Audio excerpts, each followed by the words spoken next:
Hello friends, welcome back to study कर। मैं हूं आपका दोस्त प्रभाकर। डेली करंट अफेयर्स में आपका बहुत बहुत स्वागत है।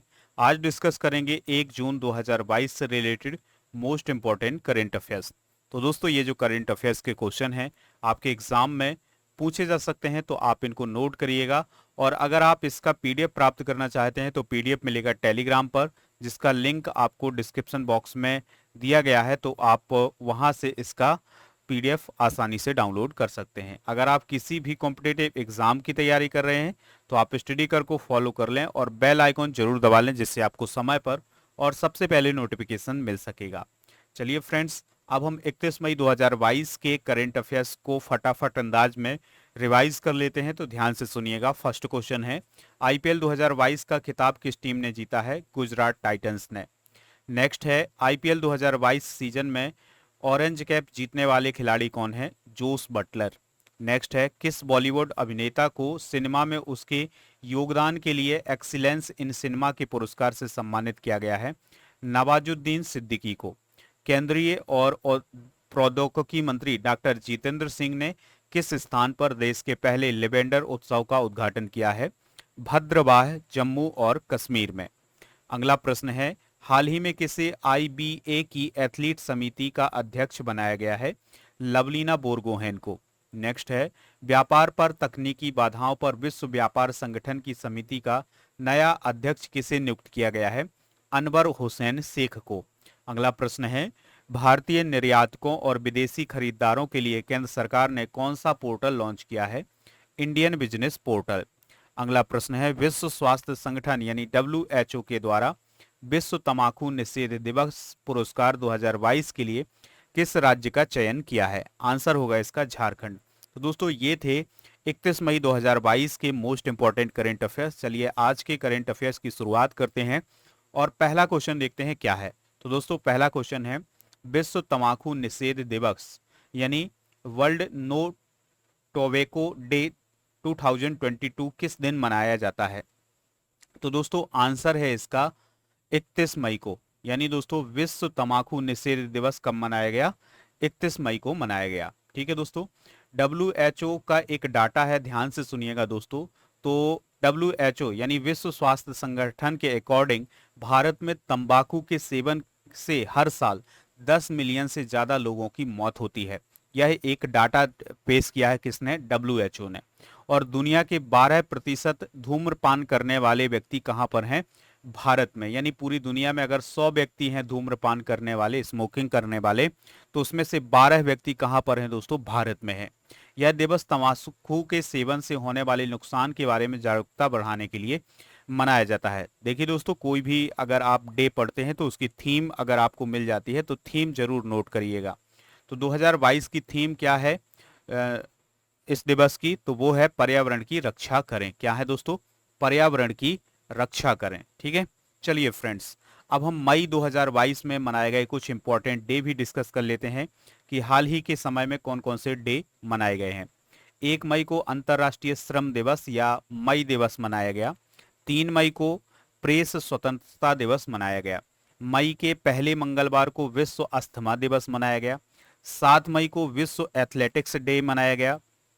8 मई को विश्व थैलेसीमिया दिवस मनाया गया। 11 मई की बात करें दोस्तों तो नेशनल टेक्नोलॉजी डे मनाया गया। 12 मई को अंतर्राष्ट्रीय नर्स दिवस। 17 मई को विश्व उच्च रक्तचाप दिवस मनाया गया। 18 मई को विश्व एड्स वैक्सीन दिवस। और 18 मई को अंतर्राष्ट्रीय संग्रहालय दिवस यानी इंटरनेशनल म्यूजियम डे मनाया गया। 21 मई की बात करें दोस्तों तो राष्ट्रीय आतंकवाद विरोधी दिवस मनाया गया। और 31 मई को विश्व तंबाकू विरोधी दिवस मनाया गया। तो दोस्तों, ये सभी पॉइंट जो हैं वो आप नोट कर लीजिएगा। अगला प्रश्न देखते हैं, इंपॉर्टेंट प्रश्न है, हाल ही में किस राज्य सरकार ने खेलों के क्षेत्र में इंफ्रास्ट्रक्चर के डेवलपमेंट के लिए 1,000 करोड़ रुपए खर्च करने का फैसला किया है? तो वह कौन सी राज्य सरकार है जिसने खेलों के क्षेत्र में इंफ्रास्ट्रक्चर के लिए डेवलपमेंट के लिए 1,000 करोड़ रुपए खर्च करने का फैसला लिया है? तो आंसर है इसका असम। तो असम की गवर्नमेंट ने खेलों के क्षेत्र में इंफ्रास्ट्रक्चर को बढ़ाने के लिए 1,000 करोड़ रुपए खर्च करने का फैसला लिया है। और इसकी जानकारी किसने दी है दोस्तों? असम के खेल मंत्री बिमल बोरा ने। किसने दोस्तों? असम के खेल मंत्री बिमल बोरा ने। उन्होंने कहा है कि जिला स्तर पर 10 खेल कॉम्प्लेक्स बनाए जाएंगे, जिनकी कुल लागत 500 करोड़ हो गई। तो दोस्तों 40 विधानसभा क्षेत्रों में बहुउद्देशीय स्टेडियम ये बनाए जाएंगे। तो ये किसने कहा है? बिमल बोरा ने। दोस्तों बात आई है असम की। तो असम की बात करें अगर, तो ये नॉर्थ ईस्ट का स्टेट है और इसकी जो कैपिटल है वो है दिसपुर। चीफ मिनिस्टर जरूर ध्यान से सुनिएगा, हेमंता बिस्वा शर्मा है। और गवर्नर हैं दोस्तों जगदीश मुखी। कौन है दोस्तों? जगदीश मुखी। अगर हम बात करें असम के जो पड़ोसी राज्य हैं वो कौन कौन से हैं, तो ध्यान से सुनिएगा। पश्चिम बंगाल, अरुणाचल प्रदेश, नागालैंड, मणिपुर और मिजोरम, और इसके अलावा दोस्तों त्रिपुरा, मेघालय। इन सभी राज्यों की जो सीमा है वो किससे लगती है? असम से लगती है। इसके अलावा जो भूटान है दोस्तों, भूटान की सीमा किससे लगती है? असम से लगती है। ठीक है, चलिए फ्रेंड्स नेक्स्ट क्वेश्चन देखते हैं। किस राज्य में प्रधानमंत्री ने अभी हाल ही में नैनो यूरिया संयंत्र का उद्घाटन किया है? तो दोस्तों आंसर है इसका गुजरात।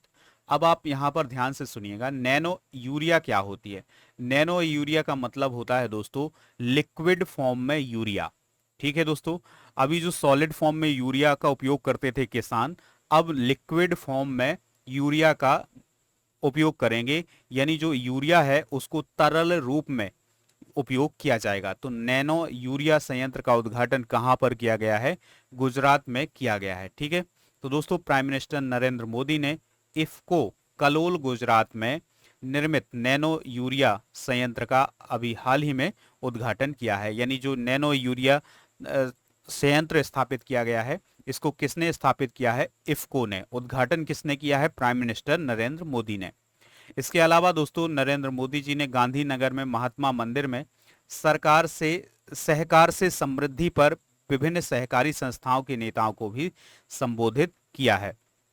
दोस्तों नैनो यूरिया संयंत्र लगभग 175 करोड़ रुपए की लागत से बनाया गया है। ठीक है, और अगर इस नैनो यूरिया का जो यूज है वो किसान करेंगे तो आने वाले समय में जो उत्पादन क्षमता है वो जरूर बढ़ेगी। ठीक है दोस्तों, क्योंकि नैनो यूरिया में जो नुकसान है वो किसानों का बहुत कम होता है और यूरिया का सही उपयोग होता है।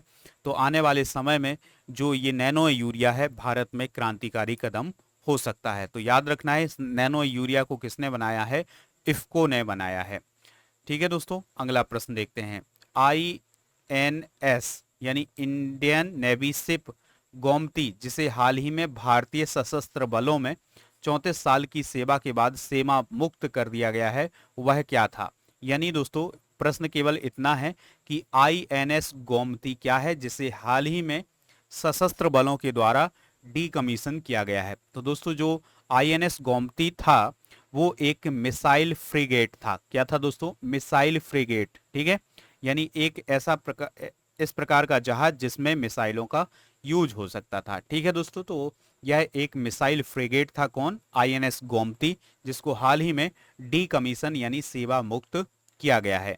दोस्तों INS गोमती का जो नाम है वो गोमती नदी पर रखा गया था और इस INS गोमती को 16 अप्रैल 1988 को कमीशन किया गया था। ठीक है दोस्तों, कमीशन करना मतलब सेना में शामिल करना, और डीकमीशन का मतलब होता है सेना मतलब उसको सशस्त्र बलों से अलग करना। तो अभी INS गोमती को अलग किया गया है, यानी डीकमीशन किया गया है, और 1988 में इसे कमीशन किया गया था। अगला प्रश्न है, कौन सा 17वें मुंबई अंतर्राष्ट्रीय फिल्म महोत्सव का फोकस देश है? यानी वह कौन सा देश है जो मुंबई अंतर्राष्ट्रीय फिल्म महोत्सव का फोकस देश बना हुआ है? तो दोस्तों इसका आंसर है बांग्लादेश। कौन सा देश दोस्तों? बांग्लादेश। ठीक है, तो दोस्तों याद रखिएगा कि जो Mumbai international film festival for documentary है उसका 17वां संस्करण 29 मई से 4 जून 2022 तक फिल्म्स डिवीजन कॉम्प्लेक्स मुंबई में आयोजित किया जा रहा है। ठीक है, और इस महोत्सव में बांग्लादेश को फोकस देश के रूप में बनाया गया है। और दोस्तों इसमें दुनिया भर के जो शॉर्ट फिल्में हैं उनको दिखाया जाएगा, एनिमेशन फिल्में दिखाई जाएंगी। ठीक है, डॉक्यूमेंट्री दिखाई जाएगी। तो ये सभी काम किस में होगा? Mumbai international film festival for documentary में। चलिए फ्रेंड्स नेक्स्ट क्वेश्चन है, 5 बार तमिलनाडु के मुख्यमंत्री रहे एम करुणानिधि की 16 फीट लंबी कांसे की प्रतिमा का अनावरण कहां पर किया गया है? आंसर है इसका चेन्नई में। कहां पर किया गया है दोस्तों? चेन्नई में। तो तमिलनाडु की जो कैपिटल है चेन्नई, वहां पर तमिलनाडु के 5 बार चीफ मिनिस्टर रहे एम करुणानिधि की 16 फीट ऊंची कांसे की प्रतिमा बनाई गई है। ठीक है दोस्तों, करुणानिधि की बात करें तो ये 5 बार चीफ मिनिस्टर रहे हैं कहाँ के? तमिलनाडु के। और इनके राजनीतिक दल की बात करें तो उनके राजनीतिक दल का नाम था DMK, यानी द्रविड़ मुनेत्र कन्नम। ठीक है दोस्तों, याद रखिएगा अभी इन्हीं के लड़के हैं जिनका नाम है MK स्टालिन। क्या नाम है दोस्तों? MK Stalin. तो वो अभी वर्तमान में तमिलनाडु के चीफ मिनिस्टर हैं। इनकी जो मृत्यु है वो 7 अगस्त 2018 को हुई थी। अगला प्रश्न है, भारत के किस राज्य में पाई गई बंदर की नई प्रजाति का नाम सैला पास यानी सैला दर्रे के नाम पर रखा गया है? तो आंसर है इसका अरुणाचल प्रदेश। तो दोस्तों अरुणाचल प्रदेश में अभी बंदर की एक खास प्रजाति पाई गई है, तो उसका नाम सैला दर्रे के नाम पर रखा गया है। ठीक है दोस्तों, तो ये पॉइंट जो है वो नोट करिएगा। अब हम बात करते हैं अरुणाचल प्रदेश के प्रमुख दर्रे कौन कौन से हैं। तो इसके लिए आप एक ट्रिक जरूर याद रखिएगा। ट्रिक है अरुण ने बीज बो दिया। क्या दोस्तों? अरुण ने बीज बो दिया। तो अरुण से हो जाएगा अरुणाचल प्रदेश, बीज से बो दिया का मतलब बो का अर्थ होगा बॉमडिला दर्रा। ठीक है दोस्तों, दी से हो जाएगा दिफू दर्रा, और या से होगा यांग्याप दर्रा। कौन सा दर्रा दोस्तों? यांग्याप दर्रा। तो ये 3 दर्रे जो हैं वो अरुणाचल प्रदेश में बहुत ही महत्वपूर्ण दर्रे हैं। जैसे कौन कौन से हैं? बॉमडिला दर्रा, दिफू दर्रा और यांग्याप दर्रा। अगला प्रश्न है, लास्ट प्रश्न है दोस्तों, ध्यान से सुनिएगा। 30 मई को कौन सा दिवस मनाया गया? तो दोस्तों 30 मई को हिंदी पत्रकारिता दिवस मनाया गया। कौन सा दिवस दोस्तों? हिंदी पत्रकारिता दिवस मनाया गया है। अब ये क्यों मनाया गया है, इसके पीछे का एक कारण है दोस्तों। 30 मई 1826, याद रखिएगा ये डेट। 30 मई 1826 को हिंदी का पहला अखबार प्रकाशित किया गया था, और उस पहले अखबार का क्या नाम था? उदंत मार्तंड। क्या था दोस्तों? उदंत मार्तंड, जिसे हिंदी में अगर हम बोलें तो इसका अर्थ होता है उगता हुआ सूरज। ठीक है दोस्तों, तो जो 1826 में उदंत मार्तंड अखबार प्रकाशित किया गया था वह हिंदी भाषा का पहला अखबार था। तो इसी को याद करने के लिए ही हर साल 30 मई को हिंदी पत्रकारिता दिवस मनाया जाता है। और इस दिन एक और महत्वपूर्ण घटना हुई थी।